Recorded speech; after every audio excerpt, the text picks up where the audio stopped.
Hey guys. तो आज हम पढ़ने जा रहे हैं महाजाना पदार्थ एरा के बारे में। तो बिना किसी टाइम वेस्ट के हम शुरू करते हैं। तो महाजाना पदार्थ हमारा वो वैदिक पीरियड के खत्म होने के बाद शुरू होता है। महाजाना पदार्थ एरा में पूरा नॉर्थ इंडिया 16 बड़े स्टेट्स में बढ़ जाता है, जिसको हम महाजाना पदार्थ कहते हैं। ठीक है। 16 स्टेट्स का अगर मैं आपको फोटो दिखाऊं, मैप दिखा दूं, तो ये ऐसा है। ठीक है। जैसे कि यहाँ पे कंबोज गंधारा है। ठीक है। यहाँ मैंने नोट डाल के रखा है फॉरेन इन्वेडर्स, ताकि मैं याद कर सकूं कि यहाँ भी जितने भी फॉरेन इन्वेडर्स होते हैं हमारे यहाँ से ही होते थे। ठीक है। क्योंकि यहाँ पे तो जितने सारे वो हिल और आई गेस पहाड़ है, तो यहाँ से कम होते थे, यहाँ से सबसे ज्यादा होते थे। और जो 16 स्टेट्स है हमारे यहाँ पे फोटो भी आप पढ़ सकते हैं। कुरु, मत्स्य, सुरसेना, वत्स्या, काशी, वाराणसी आपको पता ही है। ठीक है। मल्ला, कोशाला, अवंती। अवंती ऐसा था जहाँ पे दो कैपिटल थे, उज्जैनी और महेशमती। और आपको एक और याद करना है, असमा का, जो इकलौता स्टेट था जो साउथ इंडिया में आता था। जितना भी आप देख रहे हैं 15, आई गेस जितना भी ये 15 है अवंती को लेके, ये सब नॉर्थ इंडिया में आते थे। और असमा का साउथ इंडिया में आता था। ठीक है। इन सबसे मेन जो हम आज पढ़ेंगे वो मगध है। ठीक है। मगधा सबसे इंपॉर्टेंट हमारे लिए। बाकी सब भी इंपॉर्टेंट है, इनका आपको कैपिटल और वो सब याद करना ही है। बट जो डायनेस्टी जिसके बारे में पढ़ेंगे वो मगधा एम्पायर के बारे में ही हम पढ़ेंगे। ठीक है। तो जो सोर्सेस है, हमें पता कैसे चला कि जितने भी 16 बड़े स्टेट से महाजाना पदार्थ थे वो आए कहां से थे। वो आते हैं हमारे बुद्धिस्ट टेक्स्ट। दो सोर्स मिले थे हमको। एक मिला था बुद्धिस्ट टेक्स्ट अंगुत्रा निकाय, और एक जैन टेक्स्ट भगवती सूत्र। ये दो टेक्स्ट से हमें पता चला था इसके बारे में। ठीक है। इन 16 में से सबसे ज्यादा पावरफुल बनकर निकला मगधा साम्राज्य, जिसके बारे में हमने यहाँ देखा। ठीक है। मगधा के सुपर पावर बनने के पीछे 3 मेन डायनेस्टीज के हाथ था, हरियांका, शिशुनागा और नंदा। ठीक है। इनको आप याद करना, आपको याद तो करना पड़ेगा। ट्रिक तो ऐसा कुछ है नहीं इसको याद करने का, बट मैंने इसको ट्रिक निकाला, शिशुनागा का सुसुनागा, दैट्स इट। ठीक है। इसके नंदा का तो नंदा डायनेस्टी बहुत मैंने सुन के तो मेरे दिमाग में बस चुका है, या नंदी बैल के नाम से भी आप उसको कर सकते हो, नंदा। ठीक है। और हरियांका का तो बस रट्टा मार दिया मैंने। ठीक है। हरियांका डायनेस्टी तो पढ़ेंगे जाएंगे। सबसे पहले डायनेस्टी चालू हुई थी हरियांका। हरियांका डायनेस्टी 554 बीसी से 412 बीसी। ठीक है। कम से कम अराउंड आई गेस ये कुछ 100 साल के अराउंड के ऊपर कुछ चला। ठीक है। हाँ, हरियांका डायनेस्टी को हिस्ट्री में हम लोग पितृहंता वंशा, फादर किलिंग डायनेस्टी के नाम से जानते हैं। हिंदी पता नहीं क्यों नहीं बोल पा रहा हूँ, बट ये बहुत भाई अजीब सा वर्ड है, पितृहंता वंशा। ठीक है। फादर किलिंग डायनेस्टी, क्योंकि यहाँ पे जितने भी राजा बने थे वो सब अपने बाप को मार के ही बने थे, क्योंकि हर बेटे ने अपने बाप को मार के गद्दी छीनी। ठीक है। तो इसका फाउंडर कौन था? बिंबिसारा फाउंडर था। मेन फैक्ट देख लीजिए, ये गौतम बुद्ध के कंटेम्पररी समकालीन थे। ठीक है। तो ये भी याद रखना आप लोग ने। ठीक है। पॉलिसी, इन्होंने लड़ाइयों से ज्यादा मैट्रिमोनियल अलायंसेस, शादी के रिश्ते बनाकर मगधा को बड़ा किया। भाई बहुत हमारे बिंबिसारा भाई का बहुत अलग शौक थे। ठीक है। उनको शादी करना ज्यादा पसंद था लड़ाई करना, बट ठीक है। ठीक है। इन्होंने कौशला, ठीक है, लिच्छवी और मद्रा, पंजाब की प्रिंसेस थी, से शादी की। ठीक है। तो इन्होंने एम्पायर बढ़ाना करने के चक्कर में पंजाब साइड से भी, और फिर लिच्छवी, मद्रा, कौशला, ठीक है, 3 आएगा रानी से शादी किया इन्होंने। कैपिटल, इन्होंने अपनी कैपिटल राजगीरा को बनाया, जो 5 पहाड़ियों से घिरी हुई थी। अगर हम यहाँ देखें तो ये यहाँ राजगीरा। ठीक है। यहाँ पे इन्होंने बनाया। कैपिटल बनाने का रीजन क्या था? क्योंकि आई गेस इनको सेफ्टी लगा होगा, 5 पहाड़ी से घिरी हुई थी राजगीरा। ये राजगीरा, हाँ, गिरी राजा। ये क्या भाई, राजगीरा, गिरिराज, ठीक है। वन है। इनके पास एक रॉयल डॉक्टर वैद्य था जिसका नाम था जीवाका। बिंबिसारा ने जीवाका को अवंती के किंग प्रद्योता के इलाज जॉन्डिस के लिए भेजा था। अवंती यहाँ पे था एमपी ने, और मगधा में यहाँ हमारे बैठे थे बिंबिसारा जी ने। तो इनको इनके इलाज के लिए, किंग कौन था उस टाइम पे? प्रद्योता के इलाज के लिए किसको भेजा था? जीवाका को भेजा था। भाई ठीक है, दुश्मनों को इलाज के लिए भेज रहे हैं। ठीक है। अच्छा लगता है, अच्छे दिल का बंदा था। फिर हमारा आता है इनका बेटा अजात शत्रु। हाँ, ये पॉइंट रहेगा ना। अंगा को जीतने के बाद बिंबिसारा ने अपने बेटे अजात शत्रु को वहां का वाइसरॉय, गवर्नर बनाकर भेज दिया था। किसको जीता था इसने? अंगा, यहाँ पे रहे अंगा। ठीक है। अंगा को कैप्चर कर लिया था इसने, और वहां पे अपने बेटे को गवर्नर बना दिया। अब अजातशत्रु ने फिर इसका बेटा आ गया, ठीक है। बेटे ने क्या किया, मेन फैक्ट इसने, ठीक है वैसे मैंने हमने पढ़ा, ठीक है। इसने अपने बाप को बिंबिसारा को जेल में डालकर मार दिया और गद्दी पर बैठ गया भाई, जैसा इनका नाम है फादर किलिंग डायनेस्टी, पितृवंता वंशा, ठीक है। हरियाणा का इसीलिए फेमस है, ठीक है। हाँ भाई, बंदे ने बाप को मारा तो मारा, बट इसने दो भाई मेन वेपन इसने डिजाइन किया, आई गेस क्या किया था इसने, हाँ नए खतरनाक वेपन यूज किए थे, आई गेस डिजाइन किया, यूज किया, मतलब आई गेस बनाया, इन्वेंट किया, ये वेपन है भाई। आपने इसको देखा रहेगा बाहुबली में, बल्लाल ने इसी को यूज किया था, ये भी देखा रहेगा दीवारों को तोड़ने के लिए यूज किया जाता है। तो क्यों यूज किया था वैसे इसने, दो आई गेस दो किंगडम को कैप्चर किया था इसने, हाँ काशी और वैशाली को हराने के लिए। काशी, ये रहा काशी, और वैशाली किधर गया, आई गेस वैशाली भी यहीं कहीं रहेगा, काशी को तो कैप्चर कर लिया था और वैशाली भी मुझे दिख नहीं, हाँ ये रहा वैशाली। तो इन दोनों को कैप्चर करने के लिए इसने दो नया वेपन बनाया था, किसने, अजातशत्रु ने बनाया था, ठीक है। फिर महाशिलाकंता एक बड़ा कैरेक्टर था, ये ठीक है, इसे नाम है, ये इन दोनों के वेपन के नाम है, ठीक है। महाशिला कर्नाटका, ये जो पत्थर फेंकने वाला है इसका नाम है, ठीक है, कंफ्यूज मत होना, आई गेस इमेज ऊपर नीचे ऑर्डर में आ चुके हैं। रथ मुसला, रथ वाला यही है, ठीक है। रथ वाला कौन सा है, ये वाला रथ वाला जहाँ पे ब्लेड लगा के, तो रथ से उसका नाम है महाशिलाकंटका, ये पत्थर फेंकने वाले का नाम है, ठीक है। उसके बाद बुद्धिस्ट कनेक्शन क्या क्या है, इसी के टाइम पर बुद्धा की डेथ हुई थी, ठीक है। और इसने ही 483 बीसी में फर्स्ट बुद्धिस्ट काउंसिल करवाई थी भाई, ये याद रखना, 483 में फर्स्ट बुद्धिस्ट काउंसिल हुआ था, कहाँ पे हुआ था, अजातशत्रु में हुआ था, ठीक है। और कहाँ पे हुआ रहेगा, आई गेस हाँ राजगिरा, ये जो हमने पढ़ा था अभी, राजगिरा कैपिटल बनाया था बिंबिसारा ने, वहीं पे हुआ था।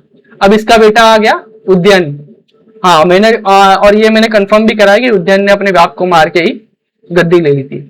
बट इसने एक काम किया था, क्या काम किया था इसने, सन और गंगा रिवर के संगम कन्फ्लुएंस पर एक नया शहर बसाया जिसे नाम था पाटलिपुत्र, मॉडर्न डे पटना है ये, ठीक है। तो इसने पटना का, बोल सकते हो कि इसने मतलब पटना को बनाया था या उसका स्थापना किया था। बट हिस्ट्री में क्या हुआ था कि अजातशत्रु ने ये जो वैशाली को हराने के लिए, ठीक है, पाटलिपुत्र जो है यहाँ पे अपना आर्मी का कैंप रखा था, ठीक है, आर्मी का कैंप रखा था, वहां पे कैंप रखने के बाद वैशाली को हरा दिया। उसी कैंप को बढ़ाकर इसने अपना वहां पे पूरा एक नया सिटी बना दिया मॉडर्न डे पटना के नाम, और ये पाटलिपुत्र है। और इसने अपने मगधा की कैपिटल को राजगिरा से पाटली शिफ्ट कर दिया, ठीक है। तो दादा ने किया था राजगिरा बनाया था, बाप ने राजगिरा ही रखा, खुद ने इसे चेंज करके पाटलिपुत्र कर दिया। तो ये था हमारा हरियाणा डायनेस्टी, ठीक है। अब इसके बाद चालू होता है शिशुनागा डायनेस्टी। अब मेरे को यहाँ पे डाउट था कि भाई हरियाणा के बाद शिशुनागा कैसे आया, तो शिशुनागा ऐसा हुआ था कि ये जो हरियाणा डायनेस्टी थी, ये अपने बाप को मार मार के किंग बनते थे। ऐसा उज्जैन के बाद भी चला, कम से कम आई गेस 10 किंग थे वैसा कुछ, कि अपने बाप को मार के बनते जा रहे। एट दी एंड एक किंग था, क्या नाम था उसका, कुछ नागा करके कुछ तो नाम था, आई गेस नागा करके नाम था। वो जो लास्ट किंग बना अपने बाप को मार के, तो पब्लिक तब तक तो बहुत लाइक आई गेस भड़क चुकी थी कि भाई ये क्या बात हो रही है कि तुम बार बार बाप को मार के बन जा रहे हो, तुम हम पे क्या राज करोगे। तो पब्लिक को ओवरथ्रोन कर दिया और उनके एक मंत्री था शिशुनागा, उसको किंग, वहां का किंग बना दिया, ठीक है, किंग। और इनका डायनेस्टी का डेट पढ़ लो, याद करना तो ये नोट कर लो। ये हरियाणा डायनेस्टी के लास्ट रूलर, हाँ नागा दासका का मिनिस्टर था, ये था लास्ट किंग भाई हरियाणा का। इसने अपने बाप को मार के बना, ठीक है। उद्यान नहीं है, उद्यान के बाद भी काफी लोग आए, फिर उसके अपनी लास्ट में ये आया, अपने बाप को मारा, पब्लिक ने उसको हटाया, शिशुनागा को बैठा दिया। कौन था ये, मिनिस्टर था, जिस लोगों ने किंग बना दिया, ठीक है, जिसने लोगों को किंग बना दिया। इसने कैपिटल को पाटलिपुत्र से टेम्पररी वैशाली को शिफ्ट कर दिया, ठीक है, वैशाली को इसने शिफ्ट कर दिया। इसकी सबसे बड़ी अचीवमेंट थी अवंती को हराकर मगधा से मिला दिया, ठीक है। अवंती आपने जैसे पढ़ा कि अवंती यहाँ पे एमपी में था, तो मगधा को आई गेस यहाँ से पूरा अवंती मिला दिया। अब पता नहीं बीच में से सैडी को मिलाया रहेगा कि नहीं, बट ठीक है, इसने अवंती को अपने कब्जे में ले लिया था, शिशुधरा ने वो किया, ठीक है। काला काका नाम है, ठीक है। फिर इसके बाद दूसरा किंग कौन आया, काला अशोका। ये काला शोका नाम है, मैंने उसको ऐसा याद रखा है, अशोका है और एक काला शोवा, ठीक है, काला शोवा। इसने कैपिटल को वापस परमानेंटली पाटलिपुत्र कर दिया, बाप ने चेंज करके वैशाली किया, तो इसने खुद पाटलिपुत्र कर दिया। तो इसके बाद में 383 बीसी में सेकंड बुद्धिस्ट काउंसिल हुई थी वैशाली में। ठीक है, पहला इसी के 100 साल पहले 383, 100 साल पहले मतलब 483। अब बीसी में जो होता है हमारा टाइम उल्टा चलता है, राइट, जैसे कि 5 4 3 2 1 ऐसा, फिर यहाँ पे एडी आ जाता है हमारा। ठीक है, और उसके बाद चालू होता है 1 2 3 वैसा वाला सिस्टम। तो ऐसा ही 483 में पहला हुआ था और इसी 383 में सेकंड हो गया। ठीक है, अब शिशुनगर डायनेस्टी चालू होता है हमारा नंदा डायनेस्टी। लेकिन ये चालू कैसा हुआ, अभी आप पूछोगे कि भाई शिशुनगर से नंदा डायनेस्टी आया कैसे, तो मैंने जब पता लगाया तो पता चला कि शिशुनगर वंश का अंत महल के अंदर धोखे से हुआ था। ठीक है, किसका हुआ था डेथ किसकी हुई थी? काला शोका को।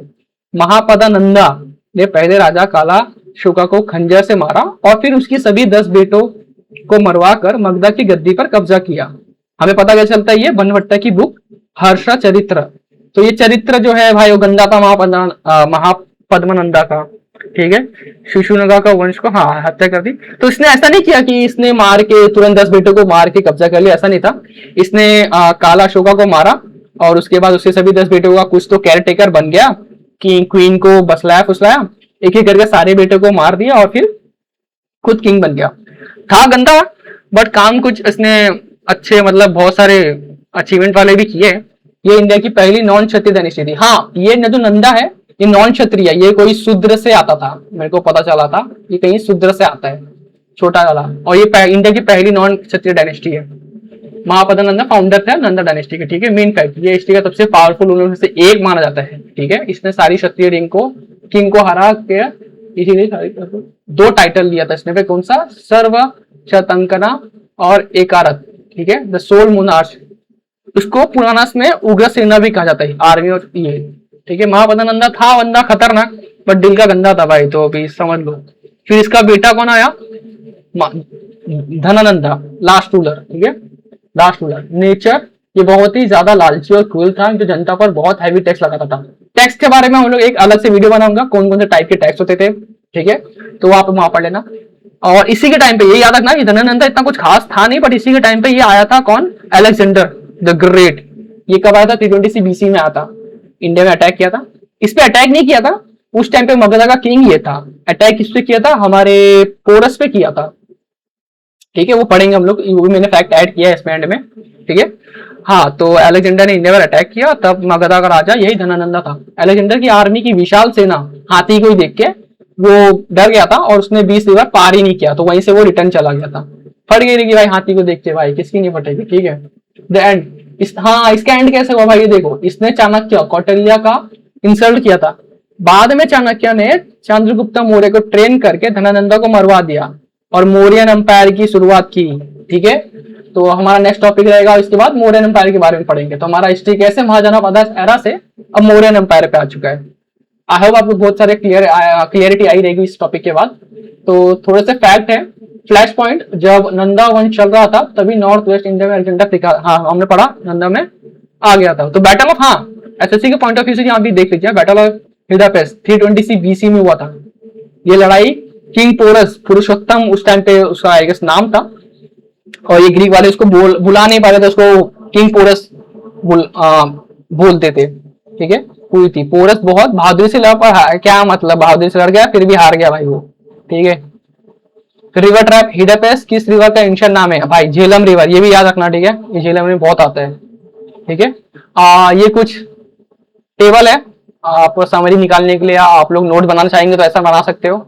ये कुछ मेन इंपॉर्टेंट स्टेट्स हैं उसके, आपको तो ऐसे 16 पॉइंट पूरे याद करने पड़ेंगे, वो मैं पीडीएफ में ऐड कर दूंगा, तब आप वहां से ले लेना, या फिर गूगल सर्च करेंगे तो भी आपको कहीं ना कहीं पूरा 16 सेट मिल जाएगा। ये लेकिन ये इंपॉर्टेंट है, ये कुछ इंपॉर्टेंट है जो पूछे गए हैं पिछले पीवाई की, उसमें मैंने देखा है, तो ये आप लोग ही पढ़ लीजिए। हाँ, ये दो मेन है, ये भी दो मेन है, आप पढ़ लीजिए इसके बारे में। वज्जी और मल्ला। वज्जी इसकी कैपिटल वैशाली थी। जिसको पता है वैशाली को किसने कब्जा किया था? आई गेस अजातशत्रु ने किया था। हाँ, वैशाली को कब्जा किया था, ये सब हथियार बना के उसने वैशाली को कब्जा किया था। किधर गया? हाँ, ये दुनिया का सबसे पहला डेमोक्रेटिक कॉन्फिडेंसी माना जाता है। ठीक है, यहाँ पे आई गेस डेमोक्रेटिक चलता था, मतलब यहाँ पे कोई क्लैन का लीडर रहता था वो बनता था वैसा। और मल्ला भी है, इसी कैपिटल का, इसकी कैपिटल थी कुशीनगर और पावा थी। वही जगह जहां बुद्धा और महावीर को मुक्ति मिली थी भाई, देख लो। ठीक है, मल्ला और वजी। मल्ला का कैपिटल कौन सा है? कुशीनगर, आपको पता ही है। बुद्धा और हमारे महावीर जी को मुक्ति मिली थी। वजी का कैपिटल वैशाली थी। वहां पे क्लैन के भाई, तो ये सब तो थे, वो रिपब्लिक थे, मतलब वहां पे ऐसा नहीं था कि किंग के बाद किंग बनता था। ठीक है, बाप के बेटे के बाप का बेटा, फिर उसका उसका बेटा, ऐसा नहीं था। वहां पे ऐसा क्लैन का कोई लीडर या फिर डेमोक्रेटिक टाइप से कोई रिपब्लिक थे वो लोग। ठीक है, इसीलिए भाई फिर वैशाली कब्जा भी हो गई थी। और बस यही तक मेरे को जितना भी आईएमपी लगा मैंने सब बता दिया आप लोग को। आप लोग नोट बना लीजिए, और इसका मैं एकदम क्लीन पीडीएफ प्रोवाइड कर दूंगा आपको, तो आप लोग वहां से ले लेना। ठीक है, तब तक के लिए हम मिलते हैं नेक्स्ट टॉपिक हम कवर करेंगे इसके बारे में। हमारा चालू होगा मौर्य एम्पायर, उसके बाद कौन सा। ठीक है, और बीच में एक और मैं लगा दूंगा जो हमारा टैक्स रिगार्डिंग जो भी इंपॉर्टेंट टैक्स होते थे या फिर मंदिरें होते थे, जो अलग अलग चीजें, वो भी मैं ऐड कर दूंगा बाद में इसी में, तो आपको पीडीएफ में मिल जाएगा। ठीक है, चलो बाय, थैंक यू।